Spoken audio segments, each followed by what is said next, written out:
Good morning. So may bago nga pre-owned. So available guys iPhone 11 Pro Max. So pre-owned din siya guys ang aton niya iPhone 11 Pro Max. Available rin guys sa Jaya Telecom.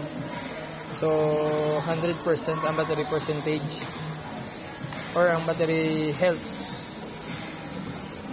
wala problema.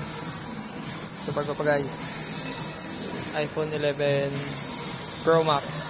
So 256 gig, 256 gig ang available sa ato niya pre-owned. So barato na lang na siya guys, 28,888. So atin sa niya 28,888. Ito ang iPhone 11 Pro Max 256 gig. So muna siya guys sa ating camera, sanag na siya. iPhone 11 Pro Max. Front cam.